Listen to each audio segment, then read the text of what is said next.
এই স্বাধীনতা দিবসে আসুন আমরা আজকে অঙ্গীকার করব এই স্বাধীনতার মর্যাদাকে আমরা রক্ষা করব এবং অধীনের সাথে নিয়ে আমরা চলব এবং তাদেরকে আমরা সর্বোচ্চ সম্মান দিতে করব।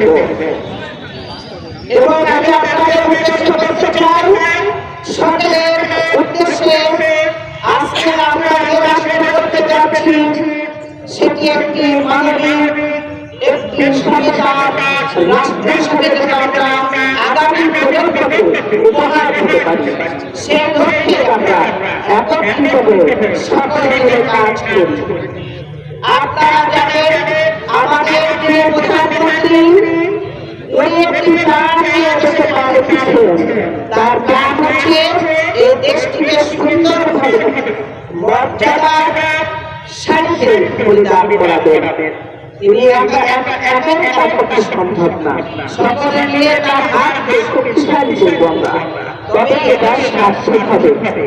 তার প্রাণকে সফল করার জন্য আমরা আজকে মাঠের ময়দানে কাজ করে দেশকে নেব, আগামী প্রজন্মকে আমরা গুরুত্ব দেব, তাদেরকেও আমরা সাথে দেব।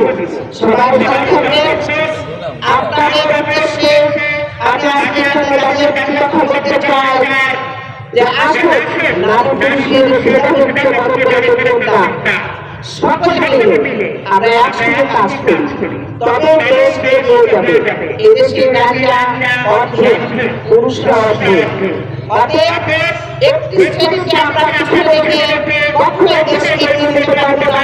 তাই আমরা সকলে মিলে নারী পুরুষের বিচারে সকলকে সাথে নিয়ে দেশের উন্নয়নের পথে আমরা এগিয়ে যাবো। সবাই ভালো থাকবেন। ইনশাআল্লাহ আবার আপনাদের সঙ্গে কোনো এক সময় দেখা হবে। আমার জন্য দোয়া করবেন, আমি আপনাদের জন্য দোয়া করি। আগামী দিনে আপনারা সবাই সুস্থ থাকবেন। আল্লাহ হাফেজ।